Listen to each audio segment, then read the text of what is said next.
America మరియు Britain ఒకప్పుడు ఒకరి చేయి ఒకరు పట్టుకొని నడిచిన ఈ దేశాలు నేడు ఒకరి గొంతు ఒకరు పట్టుకునే స్థాయికి వచ్చేశాయి. దావోస్ వేదికగా ట్రంప్ నాటో కూటమిపై చేసిన వ్యాఖ్యలు బ్రిటన్ పార్లమెంటులో ప్రకంపనలు సృష్టించాయి. దానికి ప్రతిగా బ్రిటిష్ ప్రధాని ట్రంప్కు చరిత్ర పాఠాలు నేర్పిన తీరు చూసి వాషింగ్టన్ మొత్తం నిశ్శబ్దమైపోయింది. ఇక మరోవైపు ఫిబ్రవరి 1 నుండి బంగ్లాదేశ్లో జరగబోయే ఒక పరిణామం ప్రపంచ వస్త్ర సామ్రాజ్యాన్నే కుదిపేయబోతోంది. ఈ వీడియోలో ఈ వార్తలను వివరంగా విశ్లేషిద్దాం. కానీ ముందుకు వెళ్లబోయే ముందు దయచేసి ఈ వీడియోను లైక్ చేయండి. అలాగే మన ఛానల్ను సబ్స్క్రైబ్ చేసుకోండి. ఎందుకంటే ఇది మీకు కేవలం 1 సెకను పని, కానీ మాకు మాత్రం ఇది ఎంతో పెద్ద సహాయం అవుతుంది. శ్రీ రాఘవేంద్ర జ్యోతిషాలయం శ్రీ ఎంకే శాస్త్రి గారు ప్రముఖ జ్యోతిష్యులు. స్త్రీ పురుష వశీకరణం 100% గ్యారంటీ. భర్తను పరస్త్రీ వ్యామోహం నుండి విడిపించడానికి, భార్యను పరపురుష సహవాసం నుంచి విడిపించడానికి, మీరిష్టపడ్డవారు మీ నుంచి దూరమై ఉంటే స్త్రీ వశీకరణ, పురుష వశీకరణం, ప్రేమ సమస్య, ప్రేమ వివాహం, అత్తాకోడళ్ల సమస్యలు, భార్యాభర్తల కలహాలు, లైంగిక సమస్య, సంతాన సమస్య, ఇంకా మీకెటువంటి సమస్యలున్నా దైవ శక్తి పూజలు చేసి పరిహారం చేయగలరు. ఈ రోజే సంప్రదించండి.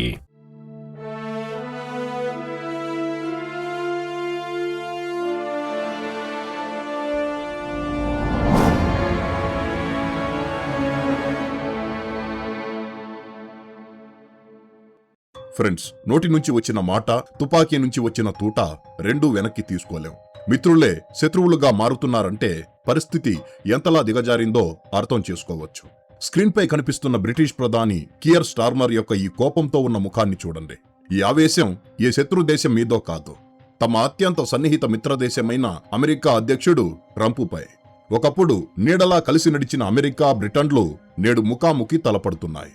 గతంలో గ్రీన్లాండ్ విషయంలో యూరోప్, అమెరికాల మధ్య విభేదాలు ఉన్నప్పటికీ ఇప్పుడు ట్రంప్ చేసిన ఒక వ్యాఖ్య బ్రిటన్ ఆత్మగౌరవాన్ని దెబ్బతీసింది. ఈ వివాదానికి మూలం స్విట్జర్లాండ్లోని దావోస్.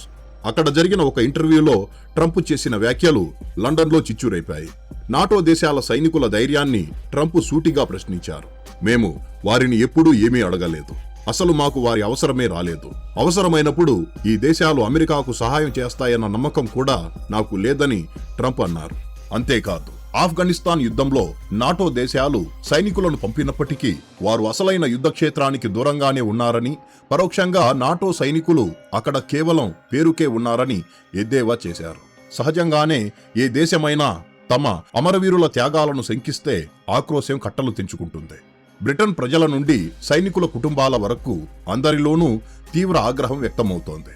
ఇదే ఆవేదనతో బ్రిటిష్ ప్రధాని స్టార్మర్ ముందుకు వచ్చారు. డౌనింగ్ స్ట్రీట్ నుండి విడుదల చేసిన ఒక వీడియో సందేశంలో ట్రంప్కు చరిత్రను, త్యాగాన్ని గుర్తు చేశారు. ఆఫ్ఘనిస్తాన్లో ప్రాణాలు కోల్పోయిన 457 మంది బ్రిటిష్ సైనికులను స్మరించుకుంటూ ట్రంప్ వ్యాఖ్యలను అవమానకరమైనవిగా ఖండించారు. బ్రిటిష్ మీడియా విశ్లేషణ ప్రకారం ట్రంప్కు బహుశా వాస్తవ పరిస్థితులు తెలియకపోవచ్చు.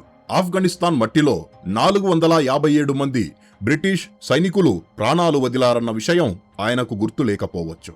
ఒక్కసారి చరిత్రను వెనక్కి తిప్పి చూస్తే సెప్టెంబర్ 11, 2001న అమెరికాపై ఉగ్రదాడి జరిగినప్పుడు మొట్టమొదటిసారిగా తన సామూహిక భద్రతా ప్రతిజ్ఞను నిలబెట్టుకుంది నాటో కూటమే. ఆ సమయంలో బ్రిటన్తో పాటు Canada, France, Germany, Italy, Denmark, Poland వంటి దేశాలు అమెరికా భుజం మీద చేయి వేసి ఆఫ్ఘనిస్తాన్లో అడుగుపెట్టాయి. ఆ పోరాటంలో పోలాండ్కు చెందిన 43 మంది సైనికులు అసువులు బాశారు. నేడు పోలాండ్ కూడా తమ సైనికుల గౌరవం కోసం గలమెత్తింది. ఒకవేళ మా నోటి నుండి అలాంటి మాటే వచ్చి ఉంటే మేము వెంటనే క్షమాపణ చెప్పేవాళ్లమని పోలాండ్ స్పష్టం చేసింది.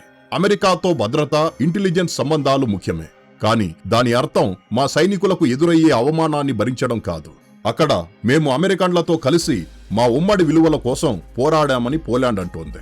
నేడు బ్రిటన్ వీధుల నుంచి పార్లమెంటు వరకు ట్రంప్పై ఆగ్రహం వెల్లువెత్తుతోంది.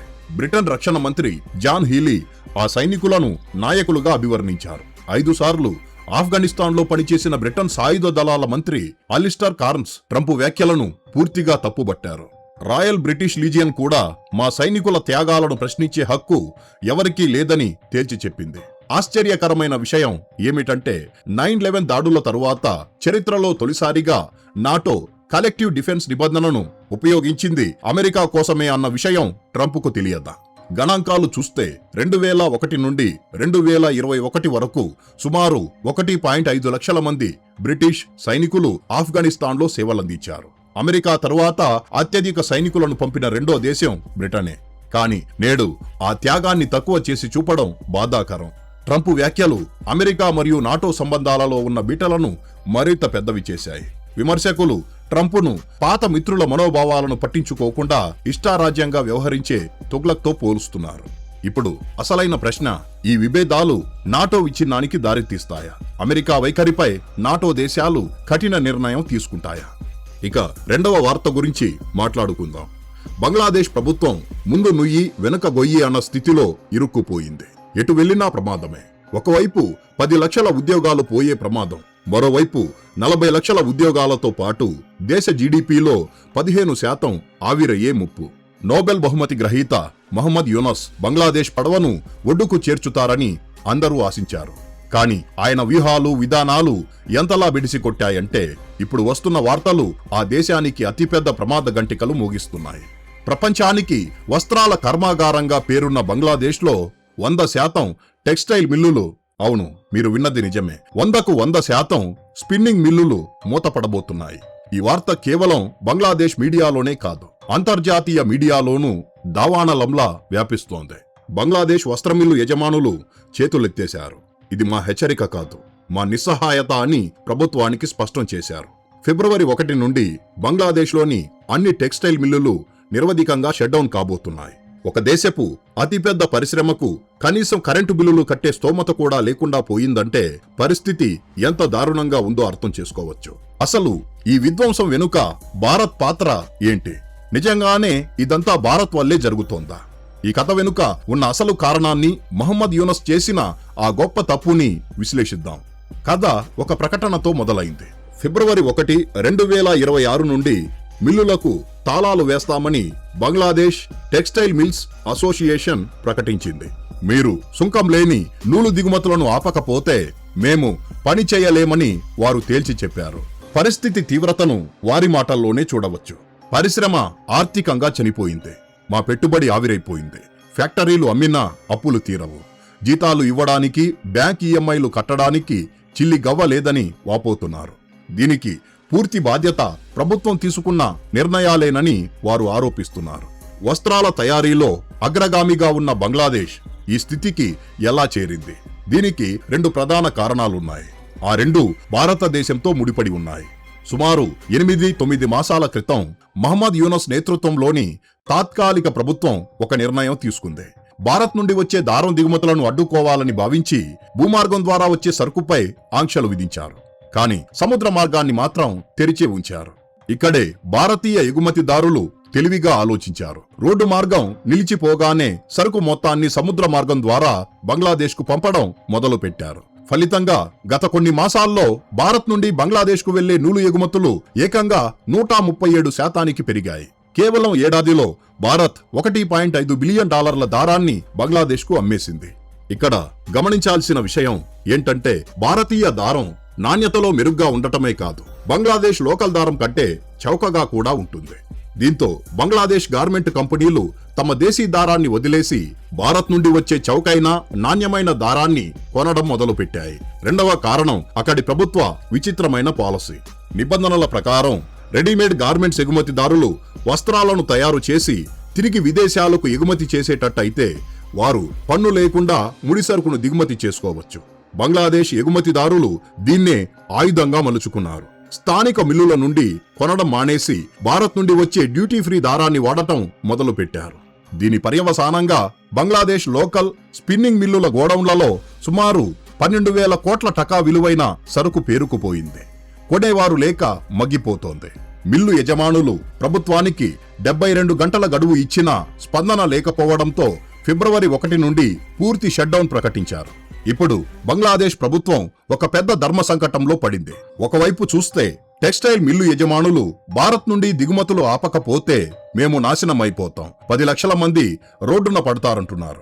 మరోవైపు చూస్తే గార్మెంట్ ఎగుమతిదారులు మాకు భారత్ నుండే సరుకు కావాలి, అదైతేనే చౌక, మాకు ముడి సరుకు ఖరీదు పెరిగితే ప్రపంచ మార్కెట్లో పోటీ పడలేం, అప్పుడు 40 లక్షల ఉద్యోగాలు పోతాయి, దేశ జీడీపీలో 15% గల్లంతవుతుందని హెచ్చరిస్తున్నారు. మిల్లులను కాపాడితే ఎగుమతులు దెబ్బతింటాయి. ఎగుమతిదారుల మాట వింటే దేశీ మిల్లులు మూతపడతాయి. మహమ్మద్ యూనస్ విధానాలు వారిని అగమ్య గోచరమైన స్థానంలో నిలబెట్టాయి. అయితే భారతదేశానికి మాత్రం ఇది లాభదాయకమైన పరిస్థితి. మన దారం ఎగుమతులు నిరంతరం పెరుగుతున్నాయి.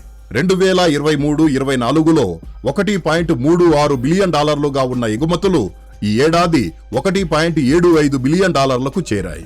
అంటే నేరుగా 29% పెరుగుదల. ఫిబ్రవరి 1 తరువాత బంగ్లాదేశ్ ప్రభుత్వం ఎలాంటి నిర్ణయం తీసుకుంటుందో చూడాలి. తమ మిల్లులను కాపాడుకుంటుందా లేక భారతీయ చౌకైన సరుకు ముందు తల వంచుతుందా? ఫ్రెండ్స్, మీకేమనిపిస్తోంది? బంగ్లాదేశ్ ఈ సంక్షోభం నుండి బయటపడగలదా? మీ అభిప్రాయాన్ని దయచేసి కామెంట్ బాక్సులో తెలియజేయండి. ఈ వీడియో కింతే ఫ్రెండ్స్. ఈ వీడియో మీకు నచ్చినట్లయితే లైక్ చేయండి. అలాగే ఇలాంటి మరిన్ని ఇన్ఫర్మేటివ్ వీడియోస్ కోసం ఇప్పుడే మన ఛానల్ను సబ్స్క్రైబ్ చేసుకోండి. జై హింద్.